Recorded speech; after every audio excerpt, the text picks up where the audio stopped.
keynote sessions, starting with Councillor Louise Upton, the Lord Mayor of Oxford, the town that we're in right now. So a little bit more about her. She's a global model, and some of her local achievements include within sustainability, innovation, and inclusive leadership. So a round of applause for Councillor Louise.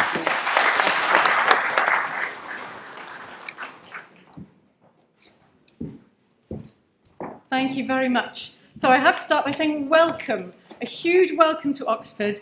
It's wonderful to be able to welcome you all to this 14th World Leaders Summit. And as the first citizen of Oxford, the Lord Mayor, I'm delighted to be able to welcome you on behalf of the 160,000 people who call Oxford their home. Now, we are very famous for our two universities, actually. We have the University of Oxford and we also have Oxford Brookes University. And both excel in many, many different disciplines. And they have academics and students from all over the world. I recently visited the Brookes University's engineering department, where there were a team of students making a Formula One racing car. Now, they were designing everything from the suspension to the shape of the panels, but on one of the carbon fibre panels at the back, they put a flag for each country that had a student taking part in the project. And there were 27 flags. So students from every continent were there. That's at Oxford Brookes University.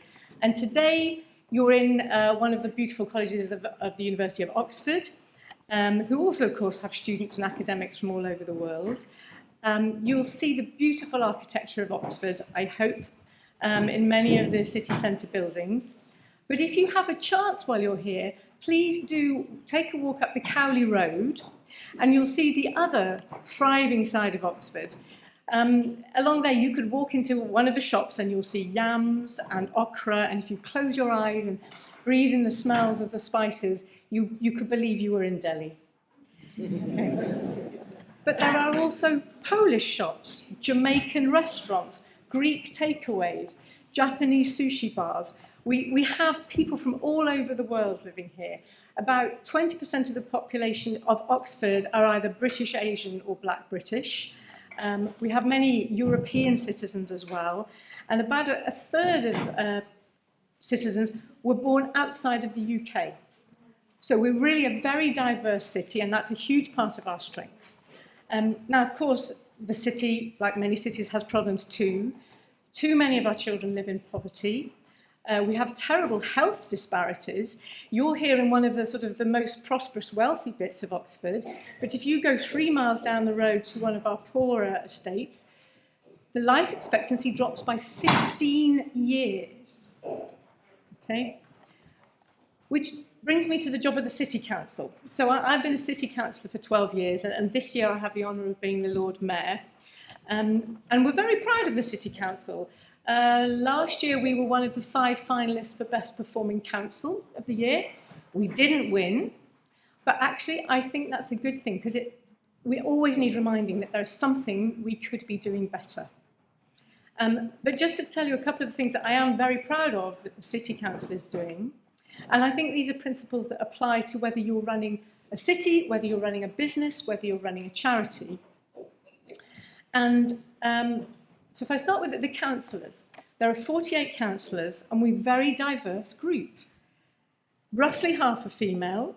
We have black, we have brown, we have white, men and women.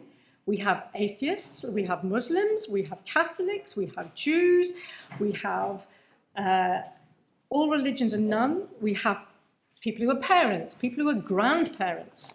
Some of them are in their 20s. Some of them are in their 70s, or even, I think we have one who's in her 80s. We have postmen, we have doctors, we have people who are in the army, we have scientists like me.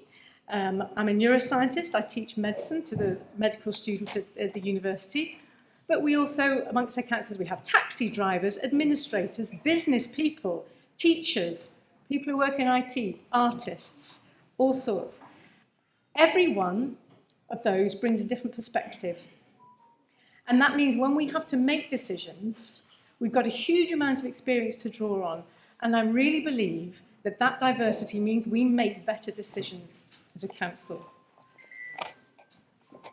So, and then that brings me to a kind of a personal point for me. As I mentioned, I'm a scientist. I'm actually a neuroscientist, and I've done a lot of work on brain development. And I know that those first few years of life are incredibly important. When your brain is developing, connections are being made, and what happens around a child influences how those connections are made. At a very simple level, it's the reason why I, for example, can't hear the difference between all of the different sounds there are in Urdu, say, all right? But a one-year-old child could, but you lose that. If you don't hear those sounds around you as a child, you lose the ability to hear that. So I'm just making the point that what happens, babies and young children absorb what's happening around them. So it's really important that they have time to spend with an adult who loves them, who will play with them and have positive interactions with them to help turn that child into a confident, happy, successful person. And that means, for me, when we're planning the city, we need to be thinking about the city in terms of how you experience it as a child or as a parent or a caregiver. So if you get outside of the city centre, you'll see we have a number of, they're called district centres in the outskirts of the city, where we have shops, cafes, the dentist, childcare facilities, offices, and we want to have all of those things within a few minutes of where people live. Because that will make your life, A, it makes your life easier, but two, it gives you a sense of community for that part of Oxford that you live in. So we protect those district centres, we call them, because otherwise, if you have to get in a bus from your home to drop your child at childcare, then take another bus to get to your job, then take another bus to go food shopping on your way home, you're going to be exhausted when you get home. You're not going to have time to read your child a bedtime story. Okay. So if you're running a business or running a city, but if you're running a business, for example, think about having a childcare facility on site, all right? All the parents in your workforce are going to love you, and so will their children. And the other thing it means we're doing in the city is we're trying to make sure we have places for children to play, preferably green spaces, because those are really good for your, not just for your physical health running about, but for your mental health, being somewhere green. And the programme we've run recently is trying to bring some play spaces into the city centre where we don't have any. We've tried some temporary ones, and it was just magical to see fathers who've worked so hard during the week, just sitting, playing with their young children in the city centre while their mum finishes doing the shopping, and thinking that father in the week never has time to play with his children, and we're giving him some time to do that. So I think if you can get a city right for a 3-year-old and their parents, or a business right for them, then you get it right for everybody. So I'm going to finish there, but I just want to say to you all, please make the most of your time here. We all have so much to learn from each other. So I hope you're going to go home, and I believe we've got more than 30 nationalities here today, so you're going to be going back all over the world.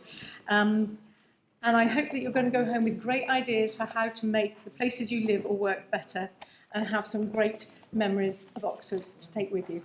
Welcome.